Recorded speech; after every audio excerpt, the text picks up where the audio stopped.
Hello friends, मैं पंडित ब्रजभूषण शर्मा आप लोग के सामने एक बार फिर। आपको मुझे सुनने की इच्छा होती है और मुझे सुनाने की इच्छा होती है ईश्वर का कैसा एक चमत्कार है। मैं पंडित ब्रजभूषण शर्मा ब्रज फ्यूचर पॉइंट के सौजन्य से अखिलेश जी क्या उत्तर प्रदेश की गद्दी पे कब्जा करेंगे या योगी जी, इन दोनों का मैं विस्तार से विश्लेषण कर रहा हूं।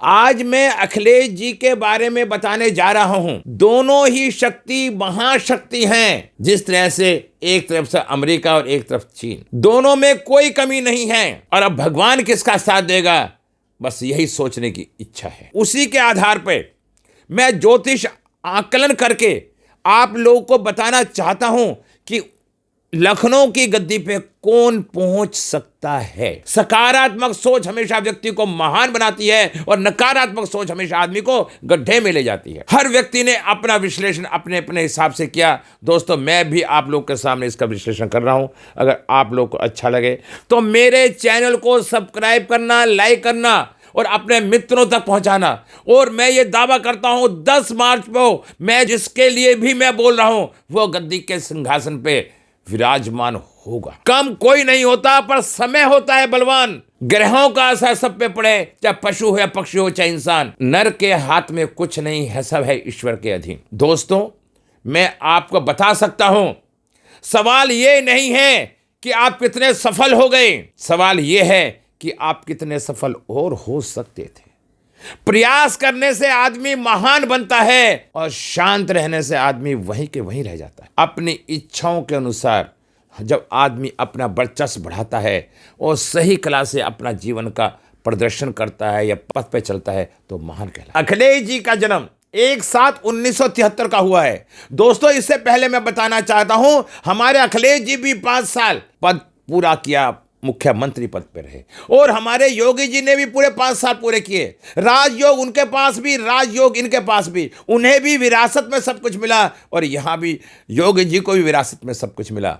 अब लड़ाई है दोनों की कि कौन सीट पे पहुंचेगा। तो उससे पहले मैं बताना चाहता हूं, राजयोग दोनों के पास है, केंद्र शक्ति दोनों के पास है। मैं आपको लोशो ग्रिड के आधार पे और वैदिक ज्योतिष के आधार पे इसका विश्लेषण करने जा रहा हूं। और आगे आने वाले समय में आपको किसी को जानकारी लेनी हो या कोई बात पूछनी हो तब भी हमसे बात कर सकता है। यही नहीं, अगर किसी भी राजनीतिज्ञ की कोई इच्छा हो हम उसके बारे में चर्चा कर सकते हैं। निस्वार्थ निःशुल्क हमारी सेवा का भाव है। हमारा सेवा करने का हमारा कर्म और धर्म है और फल देना ईश्वर के। अखिलेश यादव जी का जन्म 1/7/1973 में जन्म हुआ और इनके पिता श्री मुलायम सिंह यादव जो एक हमारे उत्तर प्रदेश के मुख्यमंत्री रहे थे। जब इनका जन्म हुआ, इनकी पढ़ाई विदेशों में हुई। ये बहुत अनुभवी हैं, अच्छे हैं। तो हमने क्या देखा, जब इनका जन्म हुआ था इनका कन्या लगन था, कन्या लगन स्थिर था। और हमने जब इनके लोशो ग्रिड बनाई, लोशो ग्रिड में क्या देखा, 1 1 1 1 1 आए और 7 यहाँ पे आया, 3 यहाँ पे आया, 9 यहाँ पे आया। और हमने देखा मूल्यांक भी 1 और भाग्यांक भी 1।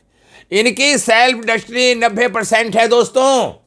इनका कुआं नंबर 9 और पर्सनल ईयर 5, जो 2022 का इनका आ रहा है पर्सनल ईयर 5। और हमारा संसार का जो पर्सनल ईयर आ रहा है वो आ रहा है 6।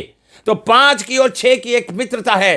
तो इनके राजयोग के सारे लक्षण प्रबल हो रहे हैं, क्योंकि 5 नंबर हमारी लोशो ग्रिड के अंदर सब में सही माना जाता है और 5 नंबर इनका यहां मिस है। पर्सनल ईयर्स के यहां पे आने से इनकी विल पावर बहुत ही मजबूत हो जाती है।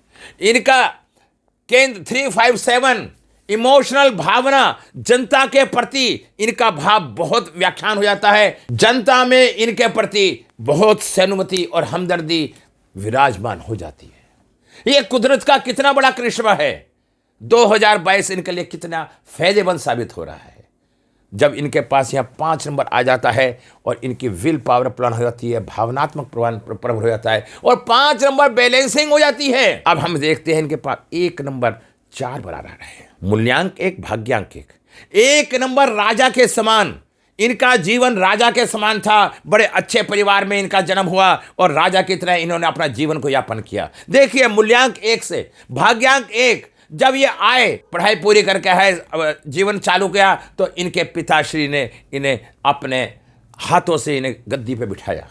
तो देखिए, इनका भाग्यांक में भी 1 लिखा है, जिसका मूल्यांक भी 1 और भाग्यांक भी 1 और डेस्टिनी 90%, तो वह व्यक्ति महान बनेगा या नहीं बनेगा।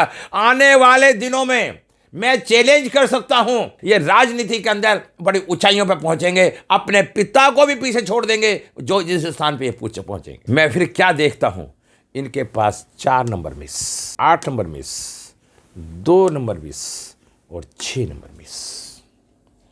ऐसे व्यक्ति क्रिएटिव नेचर के होते हैं, गड्ढा खोद के पानी पीते हैं, सर कटा सकते हैं पर सर झुका सकते नहीं। इनका ऐसा ही अपना उद्देश्य होता है। जैसे आपकी सोच होगी वैसे ही आपकी दुनिया होगी। तो इनकी क्रिएटिव सोच है, कुछ करने की जुझारूपन है इनके अंदर, कर्मशील है ये। तो इनके अंदर वो नेचर होने के कारण ये अपनी दृष्टिकोण से काफी ऊंचाइयों पे पहुंच रहे हैं। अच्छे अच्छे विचारों को पकड़कर, अच्छे अच्छे बातों को पकड़कर या बातें करने से कोई महान नहीं बनता। अच्छी बातों को अपने पे लागू करने से ही व्यक्ति महान बनता है। हमारे संसार में मैं देखता हूं और सुनता हूं, लोग खाली बातें करना जानते हैं। दोस्तों, बातों से पेट नहीं भरता, पेट रोटी खाने से भरता है। तो मेरा उन सब लोगों से अनुरोध है और निवेदन है कि बातों पे नहीं, अपने काम पे ध्यान। तो इन्होंने अपने काम पे ध्यान दिया और पिछले 5 साल जब ये सत्ता में नहीं थे, इन्होंने समाज की बहुत सेवा करी और समाज की सेवा करने से आज हर एरिया में नाम हो रहा है। अखिलेश जी जिंदाबाद और अगला मुख्यमंत्री अखिलेश यादव बनेंगे। हचाओ तब चर्चा का विषय है। लोग भारतीय जनता पार्टी को छोड़ छोड़ के इनकी पार्टी में शामिल हो रहे हैं, क्योंकि उगते सूरज को सभी सलाम करते हैं। तो ये जाना जा रहा है कि ये अगले मुख्यमंत्री अखिलेश यादव जी ही बनेंगे। अब मैं आपको बताना चाहता हूं, 1 नंबर 4 बार होने से ये सही प्रशासनिक अधिकारी, प्रशासन करने की क्षमता इनमें बहुत जटिल रूप से है, इनमें जुझारूपन है। 1 नंबर वाला व्यक्ति अच्छा राजनीतिज्ञ हो सकता है, राजा के समान हो सकता है और उसके अंदर कमांडिंग नेचर होती है। एक उसका जो दृष्टिकोण होता है बड़ा दूरदृष्टि होता है। सूर्य क्या है? प्रकाश। ऐसा व्यक्ति दूर तक झांकने की क्षमता रखता है, क्योंकि ये क्या नंबर है? 1 नंबर। इसके बाद आता है इनके पास 3 नंबर, केंद्र शक्ति। 3 नंबर क्या है? गुरु। गुरु तत्व, लीडरशिप, प्रशासनिक क्षमता। गुरु को गृह मंत्री भी बोलते हैं। इसमें लीडरशिप होती है, ऐसे व्यक्ति में प्रशासनिक क्षमता होती है, किसी भी कार्य को करने की क्षमता होती है, मैनेजमेंट की करने की क्षमता होती है। गुरु तत्व जब व्यक्ति का विराजमान हो जाता है तो गुरु का प्रभाव उस व्यक्ति पे स्वयं उसके अंदर प्रकट हो जाता है। तो इनके पास 3 नंबर की पूर्ति हो जाती है। अब बात आती है, जब 3 नंबर गुरु विराजमान हो गया, ईश्वर रूपी शक्ति ने एक आशीर्वाद दे दिया, तो इसके बाद आते हैं 9 नंबर। 9 नंबर मंगल है। मंगल इच्छा शक्ति को मजबूत करता है। ये ऐसा व्यक्ति जीवन में बड़ी ऊंचाइयों पे जाने की स्थिति रखता है, क्योंकि इसकी इच्छा शक्ति बहुत ही मजबूत। मंगल बनाए करे दंगल, इसका मतलब है कि इनके अंदर हर कार्य को करने की इच्छा शक्ति है, जुझारूपन है, समाज सेवा का जज्बा है, रुतबा है। ये आगे चल के बहुत अच्छी ऊंचाइयों पे पहुंच सकते हैं। शक्तिशाली, साहसिक, निर्भक और निडर ऐसा व्यक्ति होता है, और ऐसा व्यक्ति बिना डरे समाज की सेवा करने में तत्पर रहता है। अब बात आती है 7 नंबर। 7 नंबर 2 बार है। ऐसे व्यक्ति को जीवन में धोखा भी मिलता है। इनके अपने ही कुछ आदमी इन्हें धोखा दे सकते हैं। अगर इनके कहीं परेशानी का कारण बना या ये वहां तक ना पहुंच पाए, तो उसके अंदर इनके अपने आदमी का हाथ होगा जो इन्हें धोखा देंगे। दोस्तों, इस बात का इन्हें खुद भी मालूम नहीं होगा, मैं आपको ये बताना चाहता हूं। 7 नंबर एक आध्यात्मिक होता है। ये आध्यात्मिक प्रवृत्ति के हैं और भावुक हैं। दोनों स्थिति में ये किसी को भी समर्पण दे सकते हैं। इनका झुकाव भावुकता होता है, कभी भी किसी से विरोध नहीं करते और कभी किसी से विवाद नहीं करते।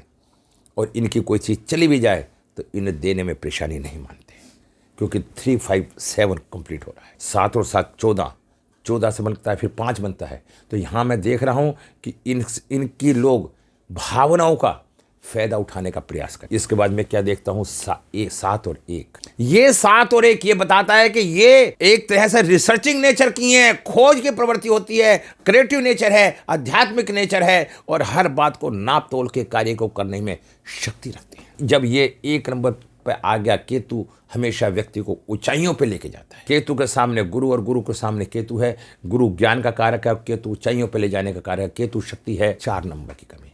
जिसके पास 4 नंबर नहीं होता ऐसा व्यक्ति मानसिक रूप से तेज तो होता है पर चीटर नहीं होता।